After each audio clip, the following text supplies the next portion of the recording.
All right. I guess we're live, guys. Hey, how's everyone doing? It's been a ridiculously long time since I did a live stream here. And if you look behind me, I'm not in my old shop. As many of you know, I have gone dark for a while so that I could set up the new shop. We are not in the new shop right now. This disaster that you see behind me is actually the basement of my house. I can't do this in the new shop yet because I don't have the internet set up over there. There's like a little bit of Wi-Fi connection I get over there, not much, certainly not enough to reliably live stream like this. You need to be just hard connected in with an Ethernet cable, basically, to do a good job doing this. So I'm kind of stalling a little bit just to give people some time to get in here. And because I always kind of rely on you guys to double check me here to make sure that my microphone is working and everything else. It appears to be doing fine, but hey guys, if you could say something in the comments if you're in here yet, just to let me know that everything's good. Just, tell me what's going on with you guys, where you're listening from. That's always cool to know. And yeah, we'll go on from there. So I have a lot to talk about today. I'm going to get to your questions. That's going to be fun. But I also just want to kind of ramble a little bit about all the things that I have going on here with the new shop. I think there's a lot that you guys can take away from this, in particular with some of the new equipment that I've been getting for basically for being able to resaw and thickness and plane a lot of material efficiently so that I can sell it, which I am doing, which we'll talk about. So lots to get into. So let's get into it. And before we start, let me just get through some of the housekeeping here. Give me 1 second. I'm still getting used to how these slides work.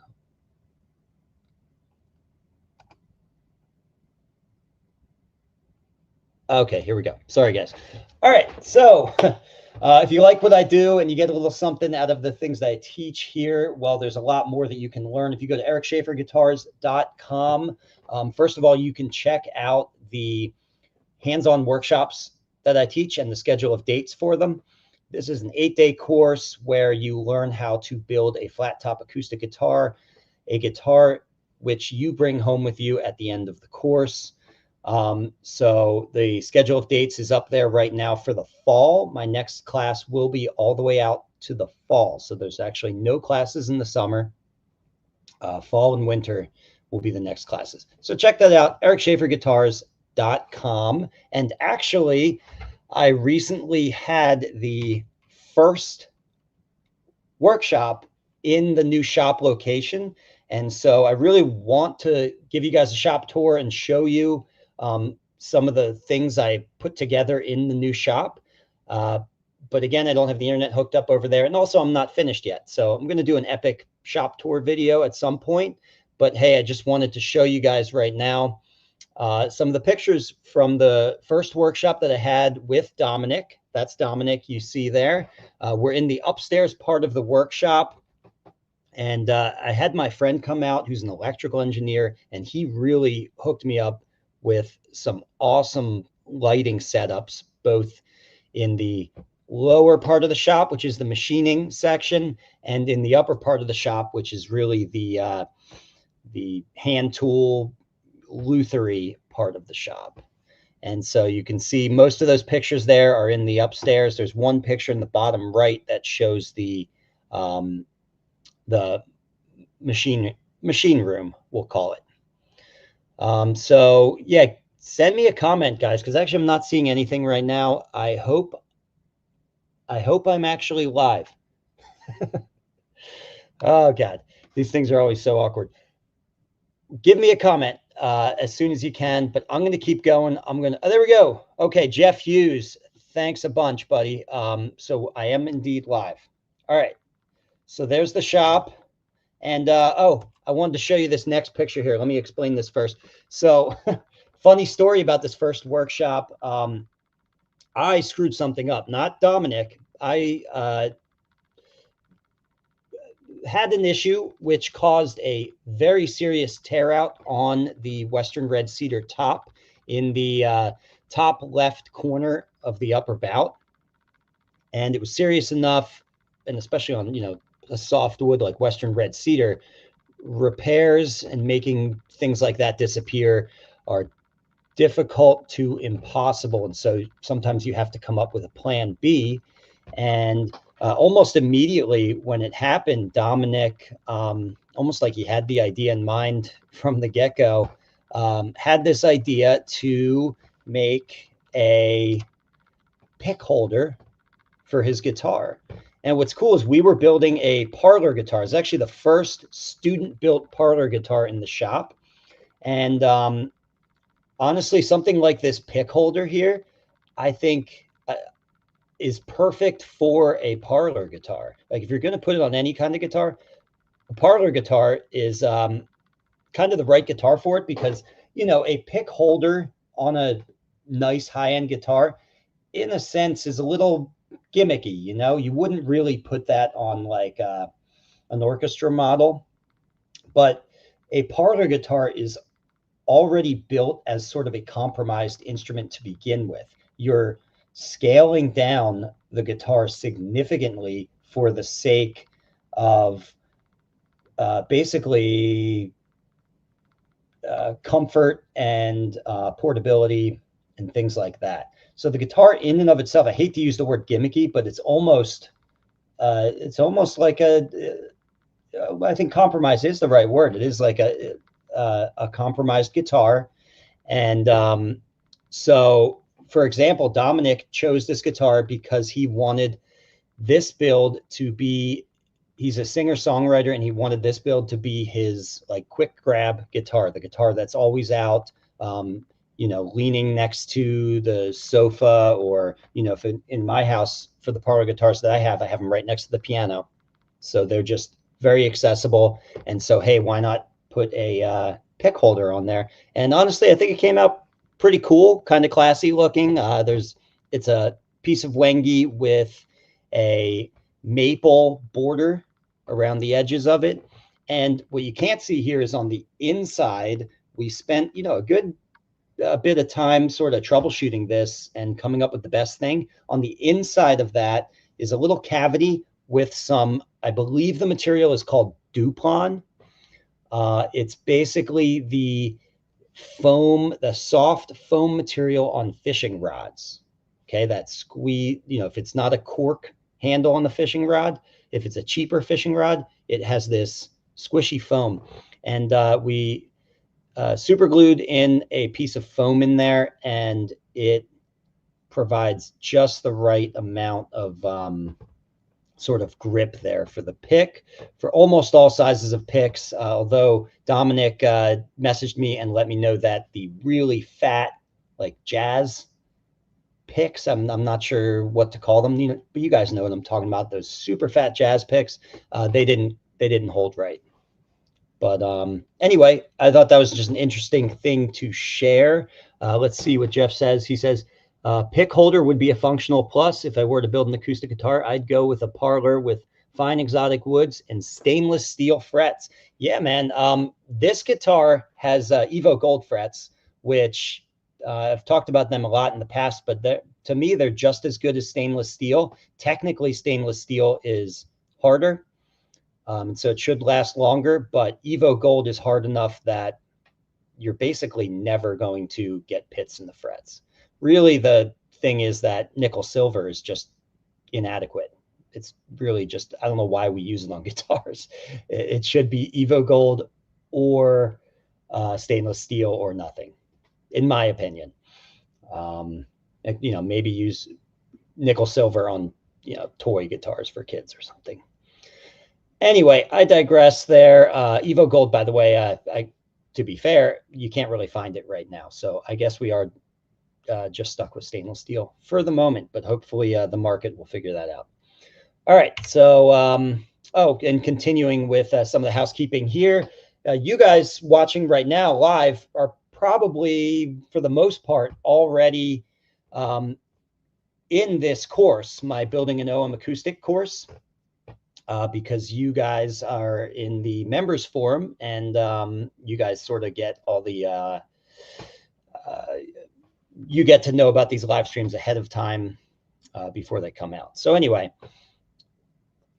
the Building an OM Acoustic course is a approximately 20 hours of incredibly detailed content, walking you through the very beginning of a build to the very, very end, putting the finish on, buffing, and all of that.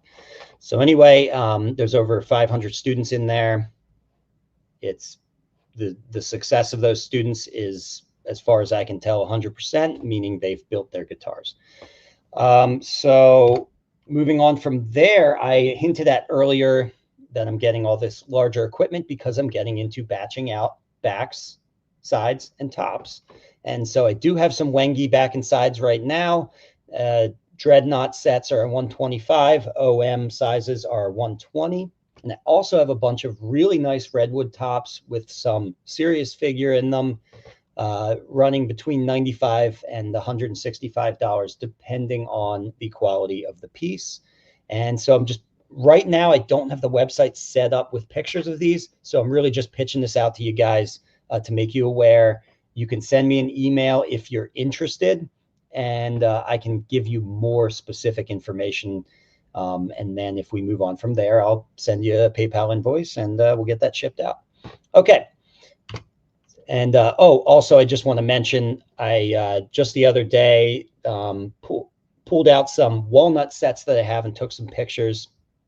And so I have these for sale as well. If anybody is interested in them, there is a item number in the top right corner. So you can look at this. You can pause this video and pick one that you like and email me.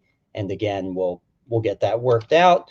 And I do have one Claro walnut set, which you can see right here. Only one set of those. A couple black walnut sets, but one Claro walnut. And the prices are everything you see here. So I won't bore you by reading those out loud. You can see them on the screen, or email me if you're just listening to this, and I will we'll get it worked out, like I said. Okay. Moving on from there, let me pull my face up onto the screen for the moment, because I just want to talk about what I've been doing. I have been obviously working on the shop, mostly getting storage set up in there, getting benches set up, getting shelving and things like that. That's kind of been my world. But also at the same time, I have been spending months researching and going to auctions, online auctions, and as you'll hear about, real world auctions, to get some more serious, closer to industrial level equipment for a lot of the early stages of guitar making, like resawing and planing and thickness sanding, and even just rough cuts on the table saw and things like that. And so I've, at this point now, I have a number of, I have 3 out of 4 pieces of equipment that I've been searching for.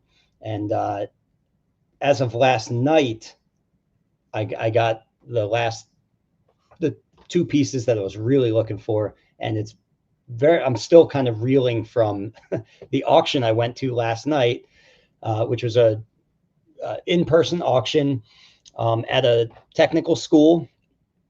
One of the students of the guitar building school actually made me aware of this auction. He gave me a call and told me some of the equipment that was there. And one piece in particular, the bandsaw, was exactly what I was looking for. So I was very excited to at least make an attempt to bid on this. And I actually won the bid, and I would say I won it at a real steal here. Let me pull it up. There we go. Okay. And so this is the LT20. And so this is the type of bandsaw. If you're setting up a dedicated resaw, you want something like this, or the LT18 Resaw Master.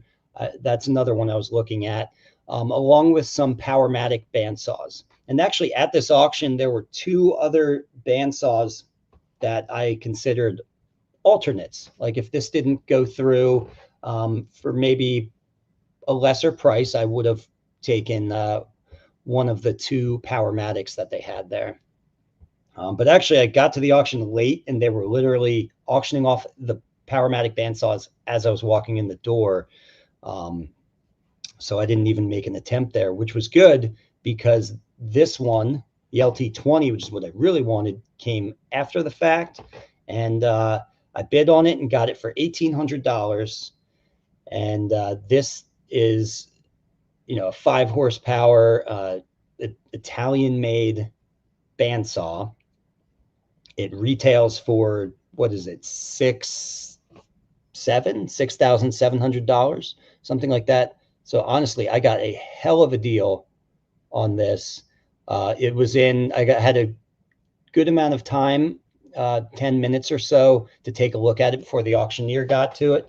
And it is in basically, it looks like a floor model, like, you know, basically new condition. I'm sure it's been used, but it certainly has not been used a lot or abused.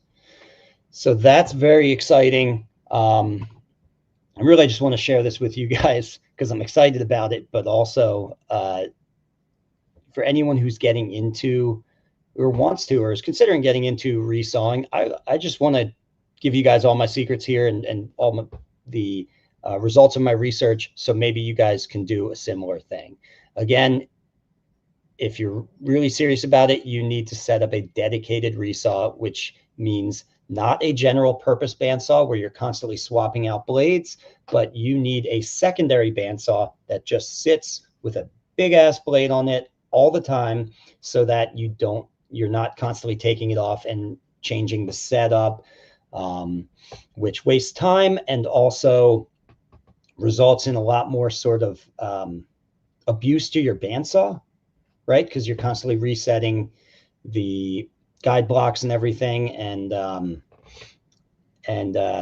you know, often if you're doing that all the time and in a speedy sense, you're going to be making mistakes and having a poor setup, which damages things like the blade, etc.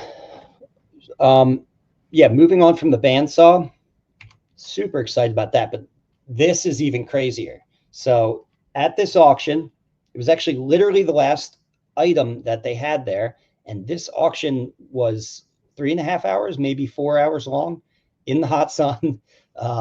It wasn't the type of auction where they stand at a podium and present the stuff to you. We actually walked around. Large group of us walked from item to item, lot to lot, looking at everything. And this is not a picture of the actual saw. I'm going to show you that in a minute. This is a new saw stop from their website. That's what it looks like, brand spanking new. Now, the way I got it looks something like this. Quite a bit worse. But honestly, if you're looking at this right now and thinking, wow, that's garbage, that's, you know, that's you should not get that saw. I spent a good deal of time in the cabinet checking out all the internal components, and actually the only reasons why this looks so bad is because there's some surface rust on the a good bit of surface rust, I should say, on the table.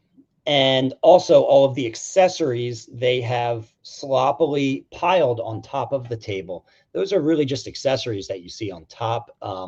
It's not like they've pulled the pulley out of it and actual working parts and placed them on top. So it really gives it the appearance of being broken, but actually all the internal components, I checked everything out as far as I could. You know, can't really check the brake mechanism for the saw stop or anything like that. It's possible that that has been used and thus is broken, which is fine because that's replaceable. But anyway, I got this thing right here, 6,000, you know, brand new. This would be a $6,000 saw, 5 horsepower, serious industrial cabinet saw for, get this, $200. Nobody else bid on it. By the time we got to it at the end of walking around and everybody bidding, there was very few people left. I assumed that they were also eyeing this thing up and, maybe were switched on enough about table saws to look inside and see if they want it. But honestly, nobody was interested. So who started the bid at 200, and that's where it stayed. And honestly, as bad as that thing looks right there, right now, that is a freaking steal. Seriously. So back to getting into resawing. There's 4 machines in my mind that you need to seriously upgrade if you're serious about resawing. And those 4 machines are primarily, number 1 is your bandsaw. That's your workhorse. You need a really good bandsaw. The LT18 or the LT20, awesome. Number 2 would be the drum sander, which I'll get to. We'll skip the planer for now. Okay, here's the drum sander. Number 2 would be the drum sander. Okay, you need a good drum sander. This is tough. This is really tough because, and it doesn't have to be a drum sander, by the way. It could be a wide belt sander. So you just need some sort of thickness sander. The difference being a drum sander uses a drum, as you see here on the screen, and a wide belt sander uses essentially, as far as I understand it, 2 drums with a platen in between, kind of like it's a belt, kind of like a belt sander, right? So you have much more surface contact. With a drum, you have surface contact only at the apex of that cylinder of the drum, whereas if you have a platen, essentially like an upside down inverted belt sander, you have all that contact all the way across the belt, so it just sands way faster. Now, I think a good compromise is what you see on the screen here is the double drum sander by Supermax. As far as I've seen, there's really only one good option here if you want to stay out of the range of true wide belt sanders. And I'll explain why you might want to do that in just a second. But if you are scaling a little bit down from there in the drum sanding world and you want to be efficient, I think this double drum sander is kind of the only way to go, because 2 drums is going to work a lot faster than 1 drum. Not that 1 drum can't do the job, but yeah, so the reason why you might not either want to or be able to go up into the world of true wide belt sanders, 1, they're incredibly expensive, truly industrial equipment, and also being industrial level equipment, they are all 3-phase, so that can be an issue for your shop. They take up a huge amount of space, and if you need to work on them, so me, I work alone. I don't have employees or an apprentice or anything. If you need to work on a wide belt sander, you basically need to like hoist it up with some sort of engine hoist and have like 2 or 3 people helping you maneuver this thing around in order to like get into the internal components and everything. I've actually seen this done at the Fab Lab in Northampton Community College, and that's what kind of convinced me, along with other things, to avoid wide belt sanders and just kind of stick with drum sanders, and specifically the double drum. So anyway, this is what I've arrived at, the 25x2 double drum sander by Supermax. Supermax is owned by Laguna, and Laguna is, that's the LT20. That's a Laguna bandsaw. So I'm still staying in that Laguna family there, which they're an excellent company.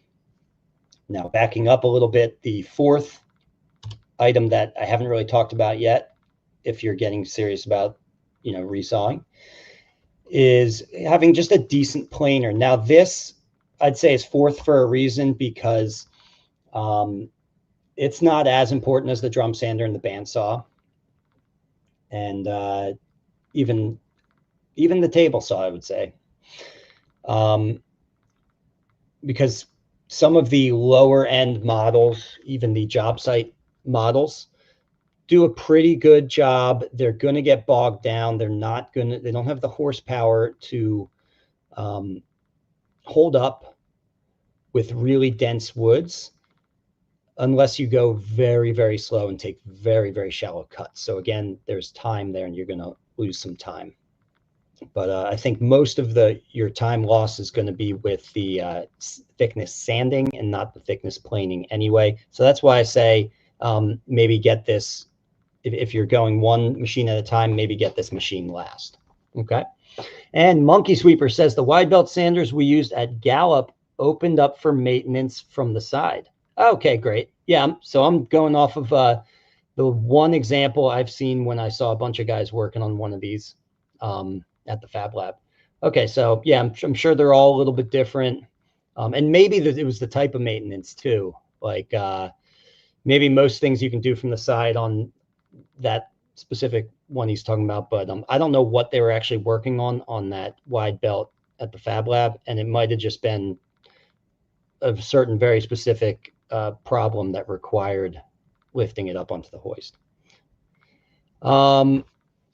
Okay, so let's see. I think I'm done talking about all that stuff. Unless you guys have any questions about that. That was really just me wanting to share. We're gonna get into your questions now. So let me pop back to StreamYard here. Okay. All right, so we're in the members forum. By the way, guys, if you don't know, the members forum is for students of the online course. So if you buy my online course at ericschaeferguitars.com, you automatically get access to this forum as well, which is full of guitar makers from all over the country and the world, all talking about the same stuff, guitar making. And so it's great for sussing out problems and just networking with people with a shared interest. So the question here is about Ebony Dust. Hold on, let me find it. JT writes, hey all, just wondering how you guys deal with Ebony Dust when sanding. It's quite annoying when the black dust gets into your non-ebony wood, i.e. mahogany sides. Do you all just try to sand the bindings and sides separately, or is there another technique you've found? And a couple other guys responded here, but I actually think they didn't quite get to the heart of I think I know what JT's getting at here. Although I'll read what LC Guitars says here, because there's other good tips that these guys are giving just on dust control, but I don't think that's really what JT's asking about.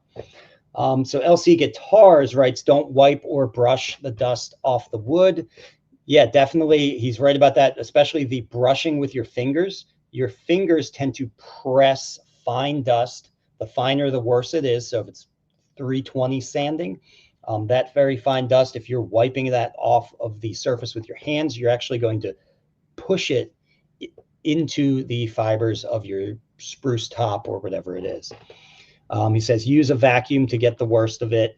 Keep a vacuum hose near the sanding to catch the dust as you go. After vacuuming the majority of the dust off, use compressed air to blow the rest out of the grain. That's a very good tip right there. If you have your sides sanded before you route for the binding, wipe a seal coat of shellac on the sides will help a bit as well. And lastly, he writes, scrape the binding with a scraper as far as you can get before sanding. So what I want to add to that, oh, and then Tom Casti also links to a video where I was using an acrylic shield. So I've made these shields out of acrylic, which fit right over the different sizes of my guitars, and that really helps with dust control too. I will say, though, I don't think that's the heart of his question. What he's really talking about, because he mentions binding there, is when you have ebony binding, especially on a lighter colored top like a Sitka or a Western red cedar, it is seemingly impossible to prep it for finish, to sand it for finish, without having these little black smears all around the spruce or the Western red cedar at the edges where it meets the binding. Because as you're sanding with those fine grits, every single swipe that comes onto the body of the instrument grinds in a little trail of black dust into the spruce just a little bit. And so it's very annoying because when you take a swipe off the guitar, you'll see you actually sand that black dust right off. You sand through it and it looks clean again, but then as your sanding block comes back onto the instrument, it presses new dust bits into the wood. And so the answer to the question is actually right there in what I said. What you need to do, and what I always do, is I'll sand the whole instrument completely ready for finish. So to whatever grit, usually 220, to 220 grit completely. I'm satisfied with everything. I'm literally ready to finish it, except, of course, when I look at the top, I'll notice I'll have those little black bits from the binding in there. And now, as I'm mentioning, it's important to be completely ready for finish before you do this, because you're going to hear how tedious this is, or tedious sounding. Then, as the very last thing I do, you take your sanding block and you just do single swipes from the inside of the soundboard, the center of it basically, out and off the edge. And you go around the whole guitar like that, making sure that your single swipes are going from the inside to the out only and never outside in. And every single swipe after I do it, I pat the block real hard onto a piece of carpet that I have nearby. And so what I'm doing is I'm sanding outwards and then patting all of the dust that is on the sandpaper off the sandpaper so it's clean. It's not like you need to pat it for 2 minutes or something. It's just maybe 10 hard pats. And then I'm back onto the wood from the inside out, 10 hard pats or so, back onto the wood from the inside out. So you can imagine how if you started doing this like at 120 grit, or before the guitar was totally ready, it would drive you nuts, because you're just going to end up getting dust back on it again. So you really do that as literally the very last thing before you actually start applying finish. And Monkey Sweeper writes, I found that steel wool gets a lot of dark dust out of lighter wood. Okay, interesting. All right, I believe that. All right, so anyway, let's check out the next question here.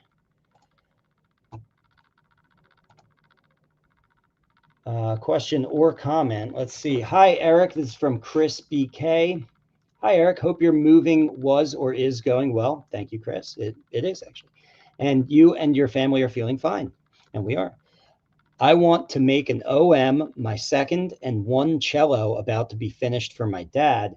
I got beautiful zero-coat sides with very problematic backwood, warped and large cracks toward the upper edge. The wood is stunning, and I'm about to save it. For the sides, I will try some glycerin/alcohol or water to soften. For the back, any recommendations for fixing large 2-millimeter cracks, epoxy and dark dust, perhaps? Thanks, and all the best, all the way from Austria, Chris. All right, well, that's a great question, Chris. So for 2 very large cracks, 2 millimeters, yeah, that is a pretty large crack. And as you can imagine, if you use super glue, especially if it's a very thin super glue or even a medium viscosity, you're going to have it's just going to kind of seep in. There's no body to the fill. And so there's no way to kind of build a bridge across. But I would still use super glue here. You can use epoxy and dark dust like you mentioned. That'll work too. But I'm just telling you what I do. I will take a little splinter of, he's talking about, I believe, ebony here, right? I think he said ebony. I will take a little splinter of ebony and place it in the fill, and then use not a water thin, but a thin viscosity black super glue. 20 would be the viscosity number. So I would use a number 20 black super glue, put that little splinter in there first. Size the split, just take a chisel and pop off a bunch of splinters, and then pick through your pile of splinters and find a really good fit, or honestly just an okay fit, because the glue is going to fill in all around it and it's still going to look great.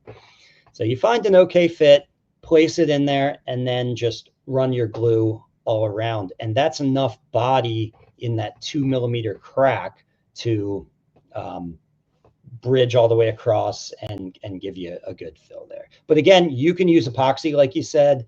You could just use a black epoxy, you don't need the dark dust, or if it's a clear epoxy, dark dust. Okay. And let's see what's going on in the chat. Nothing new there. Next question, not a question, but actually something that Patrick shared, which I want to share with the rest of you. I think it's a great little tip here. He writes, here's my new finishing stand. The base is on wheels. The base and the clamp came from Harbor Freight, and the guitar holder part came from Stu Mac. And here, I'll pull up that picture there. So yeah, that top angled part there, they sell at Stu Mac. I've seen that as a finishing holder, I believe, something like that. And he has a picture here too of the base, which you can get at Harbor Freight. And so I think that's a great idea. It looks like he used a small clamp that he also got. It looks like kind of like the nut slotting vise type clamp, but that's very expensive. Don't use that. Get the Harbor Freight thing that he shows here. He modified that to hold the finishing holder from Stu Mac. And then he just has a mobile parts tray, which you can also get at Harbor Freight. Very, very cheap. Here's a picture of it right here. And yeah, you then got yourself a mobile spray finishing part holder. All right. Thank you, Patrick. As always, you've always got really cool stuff to share with us here. So I really appreciate you, buddy. Let's go back to the questions here. Let's see what we got. Purfling channel width. I'm planning on surrounding. Oh, I'm sorry, guys. As I'm going through these, I forgot to pull up. Hold on, give me 1 second.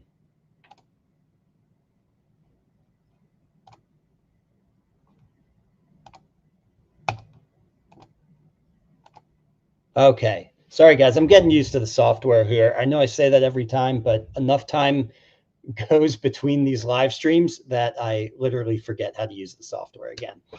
So, just it's a learning curve. Anyway, I just wanted to get the actual questions as I'm reading them on the screen. And now I have them on the screen so you guys can follow along a little better. And Bob INSF writes, I'm planning on surrounding the sound hole with several rings of purfling. Should I soak the purfling first to make it more pliable? And if so, will that cause the purfling to expand, requiring a wider channel width? So generally speaking, Bob, I'm assuming just because most people nowadays you didn't specify what the purfling is or where you got it from, but there's a very good chance it's dyed fiber strips, because that's what most hobbyists and, well, even professional, I guess, guitar makers are using. And probably the stuff you're getting from Stu Mac. And I use that stuff as well. It's good stuff. And I don't need to soak that or anything. So in the worst cases, and I rarely even have to do this, I keep it's a packing tube. So just a round tube. I keep that in the shop. And if I have an especially stiff feeling piece of fiber strip, because they're not all quite the same from piece to piece, most of the time they're perfectly pliable. I don't have to do anything. But sometimes you have a stiff piece, and I'll take it over to that packaging tube, which is probably, it's about the size of a sound hole. So I don't know, 4 inches in diameter or something like that. It doesn't matter too much, though, what the exact diameter of it is, just because you're just trying to ease some of that radius into it and give it a little bit of memory. You're not trying to match the exact radius of your sound hole when you do this. All right, so you take your roughly 4 to 6 inch diameter tube and you just gently coax it around that tube to give it a little bit of memory. And you only need to give it a little bit of memory to then be able to take it and simply force it into the channel. So no, you shouldn't need to wet it.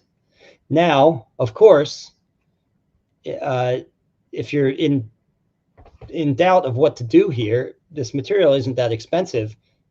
You could take a piece and just try it. And if it breaks, then you know, okay, I've got to use the tube. If it still breaks, then yeah, you can wet it and work it that way.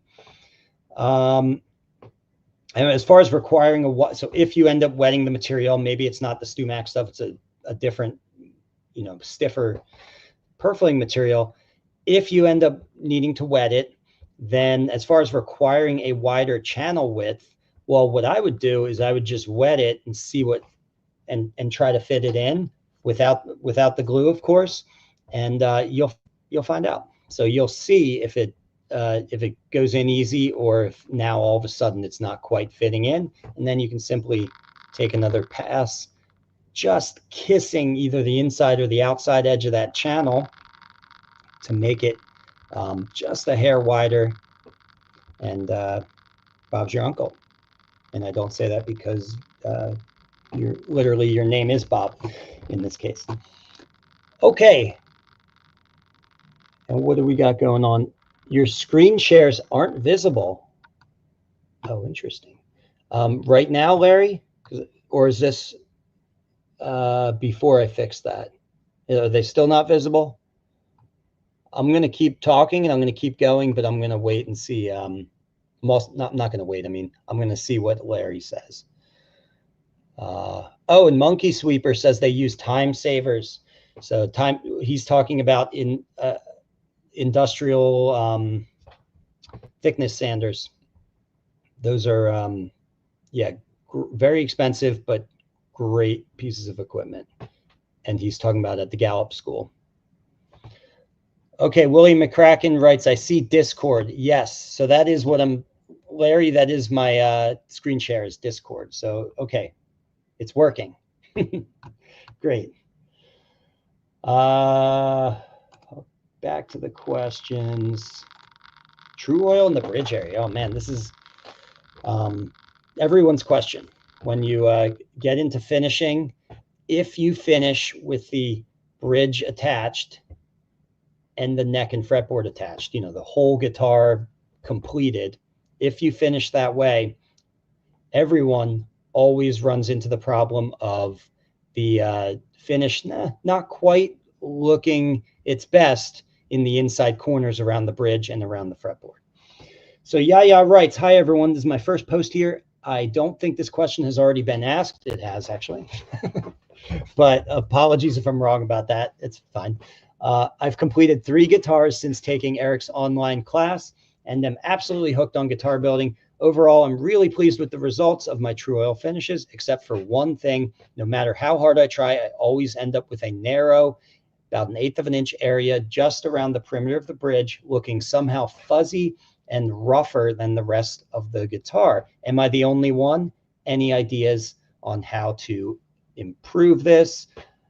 I've wondered if masking off the bridge footprint on the soundboard and applying the true oil to the guitar. Yes, masking off the footprint and applying the true oil to the guitar before gluing on the bridge absolutely works. And honestly, that's what most people do. In my online course, I'm showing you an alternate and honestly not often used in the guitar making world method, which is to literally build the guitar completely and then finish it. Now, why would I do that?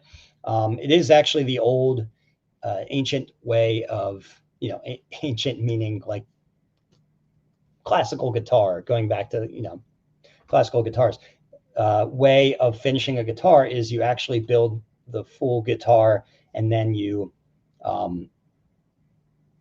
French polish shellac onto the entire instrument. A couple things about that. Now, classical guitars, they actually built their guitars with this in mind, knowing that this was a problem. If you look at old classical bridges, they don't have these steep 90-degree walls in the inside corners like a Martin style bridge does. They actually have these sloped, rounded over edges. There is no harsh 90-degree inside corner. So you can imagine if you're hand rubbing a finish, you actually, rather than trying to get into that corner, you are riding up. It's almost like a speed bump onto the bridge. And now the degree to which you do that is going to vary with the maker. I have altered my bridges, not the student bridges, but my bridges that I do on my personal guitars. They have more of that classical style. They're very different looking, but they have the classical style in the sense that they do not have hard 90-degree inside corners. They kind of slope up like a speed bump. And that definitely helps. Now, of course, you might not want to read. I'm just mentioning that because if you want to continue to hand rub finishes like that, that's a way to help. You can still do a fantastic job with a Martin style bridge on there. It's just going to be a little bit harder. And so some tips for that is, number one, make yourself a carrot. I don't think I've made a video on how to make a carrot, but look this up. If you Google around terms like French polish and carrot, maybe throw the word pad in there. Because what a carrot is a separate pad that you use in addition to your main French polishing, or in this case, True Oil polishing pad.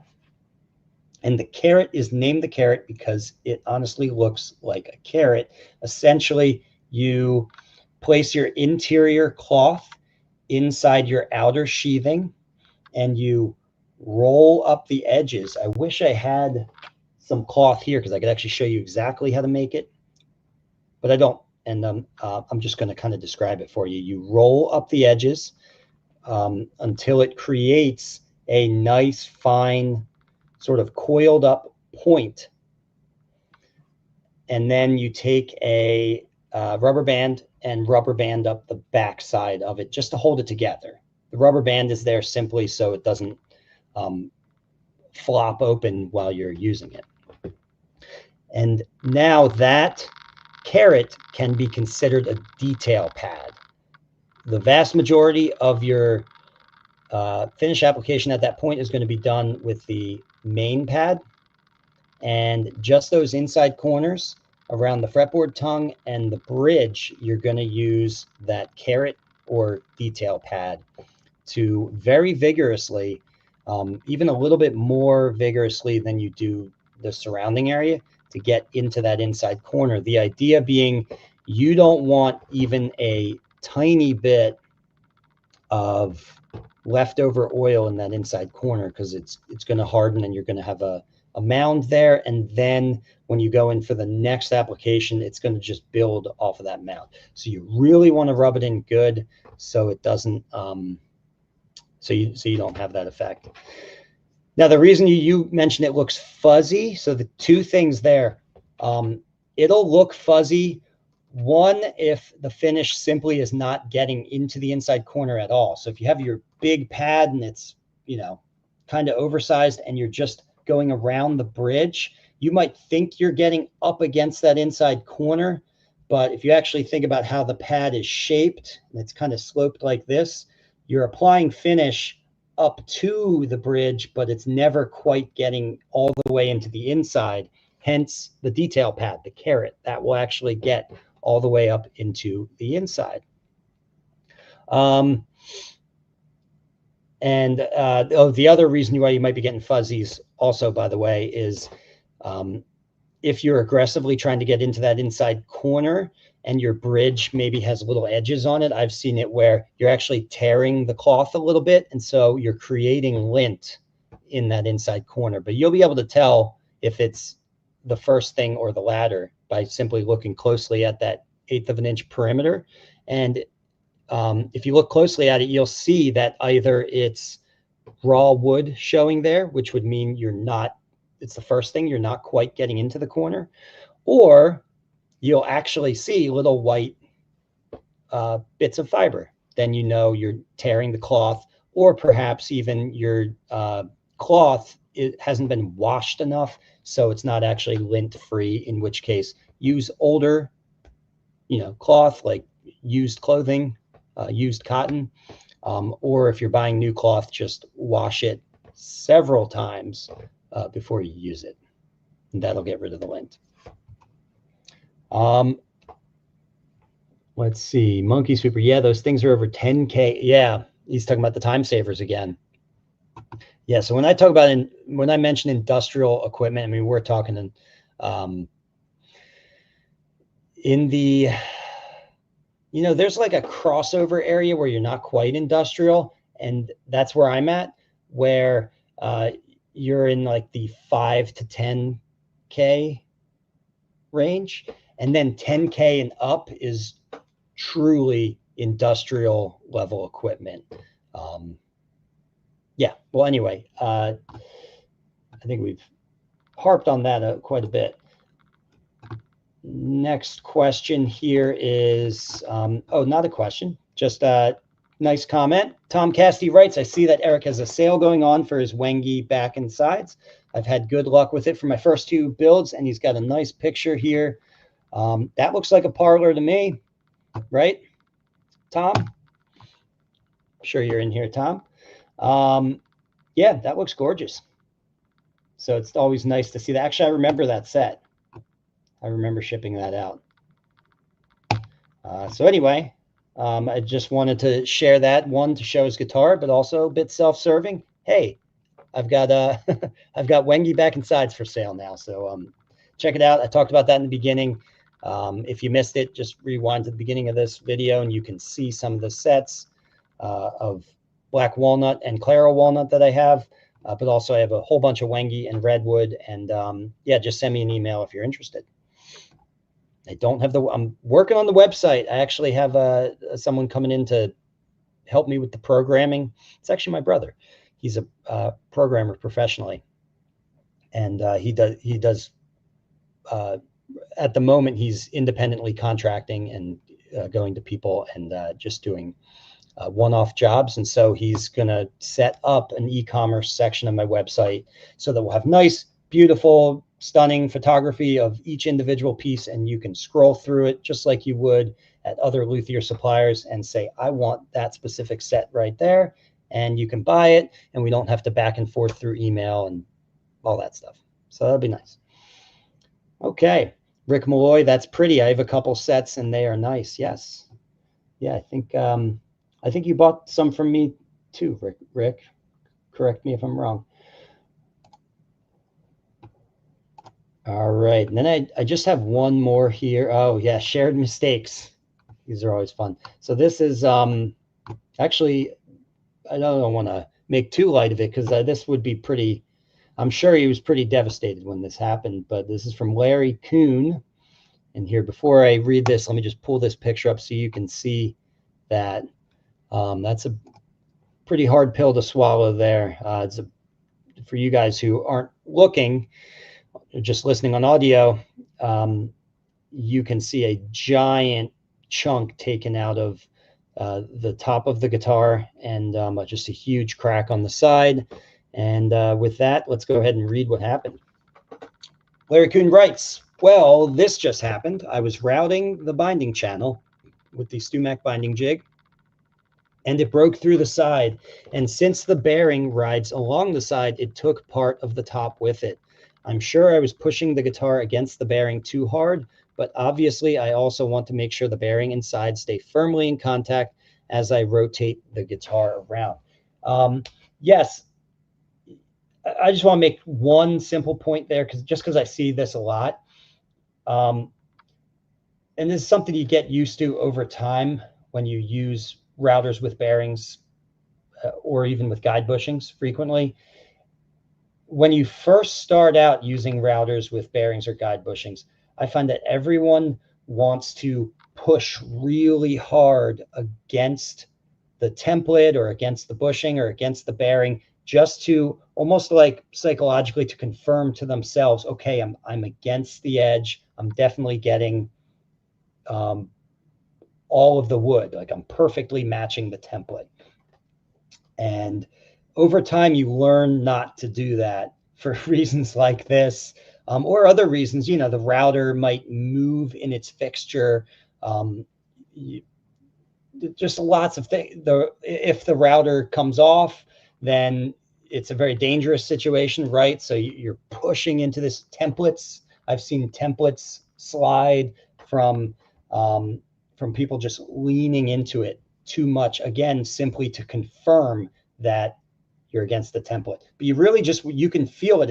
It's not subtle. It's very obvious. You can feel it when you hit that hard surface, and then you're not really pushing any extra hard.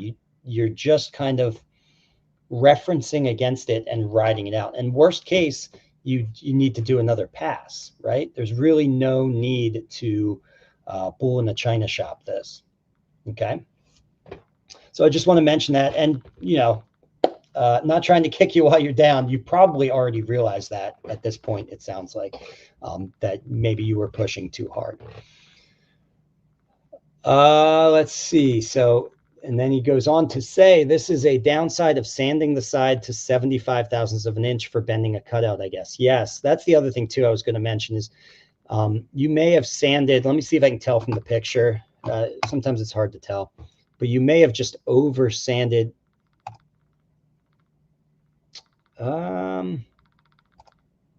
It's just a hard judgment to make from looking at a picture, but you may have sanded too much, which is very common. And particularly, you know, 75 thousandths of an inch should be a fine thickness to thickness too.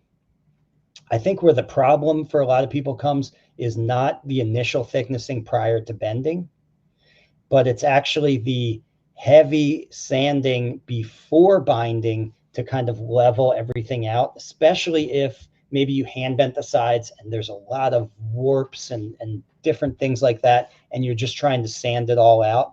Another thing that maybe you already know this, Larry, so I'm not necessarily speaking to you, I'm just speaking to the whole audience here. Another thing that you learn over time is not to over sand at that stage prior to binding.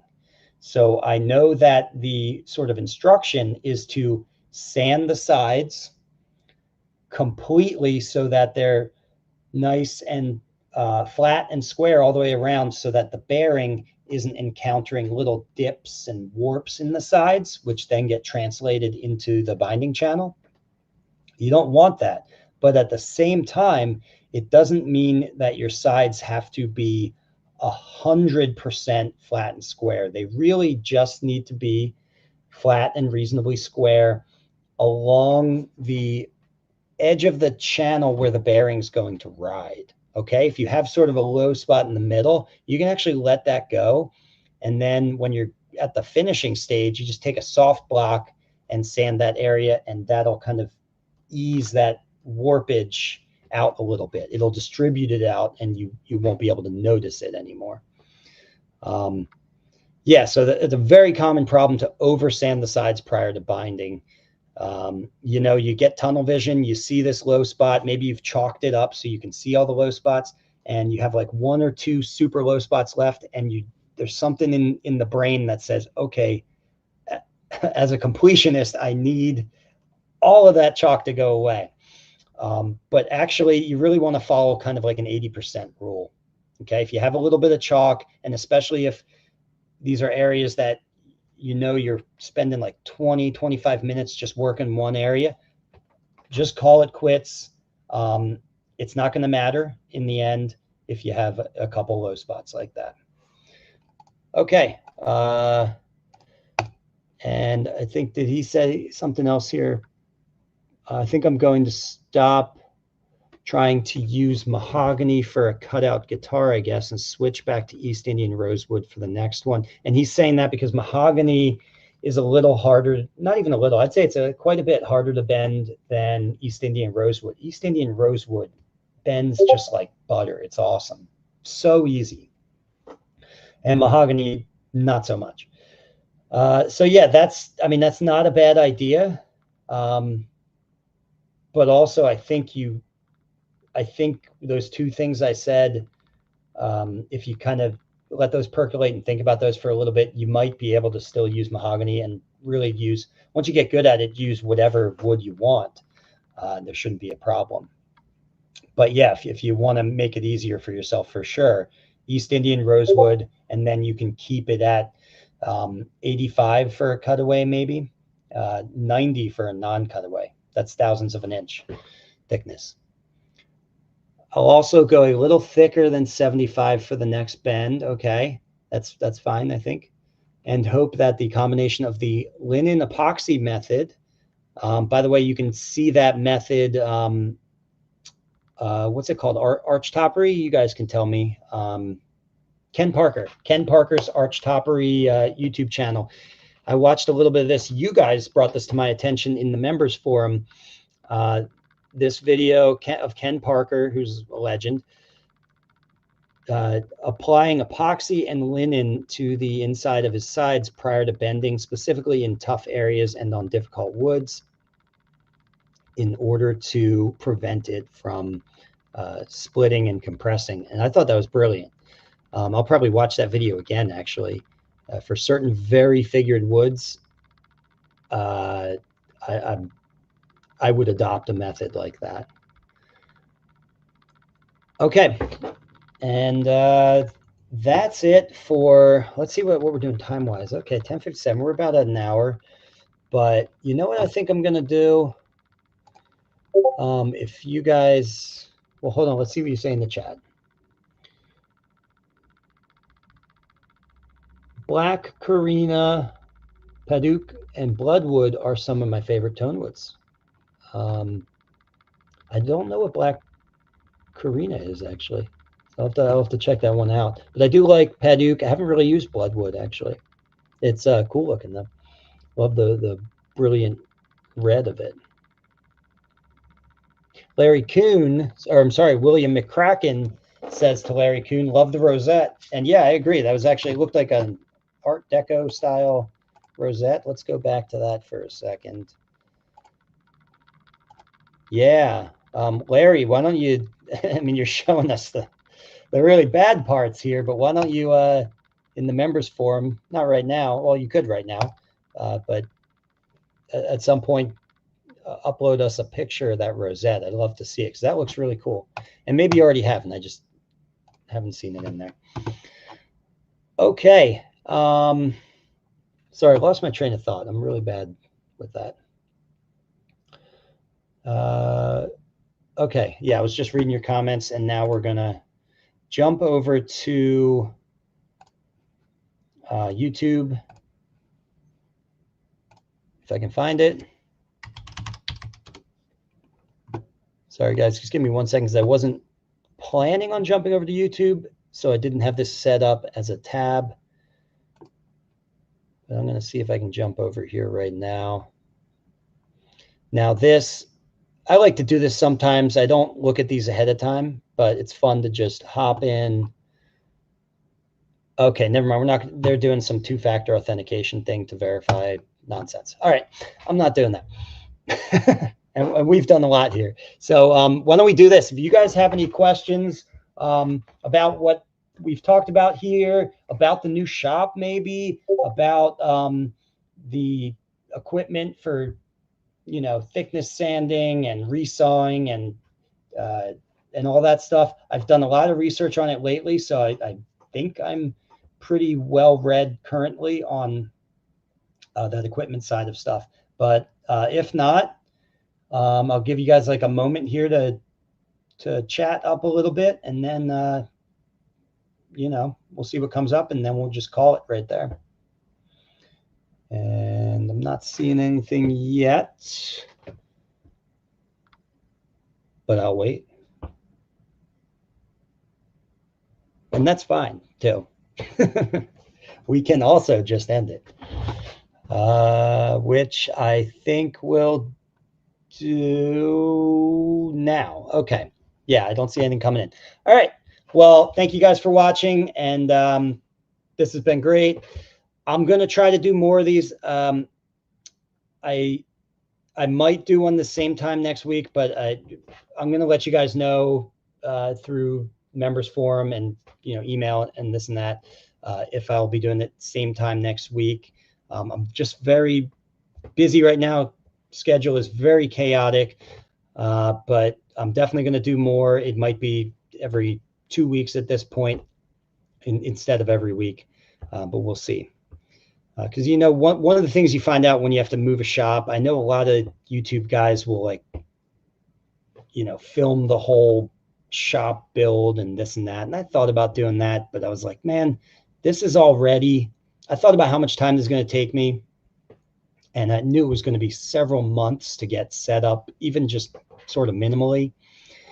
And if I was filming that and editing it, honestly, it would take 3 or 4 times as long. So now you're looking at like a year just to get the shop, a full year just to get the shop set up. And I just made the judgment that it's not going to be worth it for just a couple videos, which I don't know about you guys. I watch a lot of YouTube, but I find that I really like more of the specific content, like, hey, we're going to learn about this thing, than sort of it's almost a bit more like drama when it's like, hey, I'm going to vlog about setting up the new shop. I don't watch a lot of shop build videos. I don't know if you guys do, and that's fine, but they never spoke to me much. So anyway, that's the judgment I made. Okay. Oh, and Rick Malloy writes, hey guys, joined a bit late. Well, you missed it, Rick. Way to go, because we're signing off now. I'm just messing with you, Rick. I mean, we are signing off, but but it is over. All right, and with that, I'll see you guys in the next one. Check out that wood that I mentioned in the beginning, and shoot me an email if any of those things speak to you.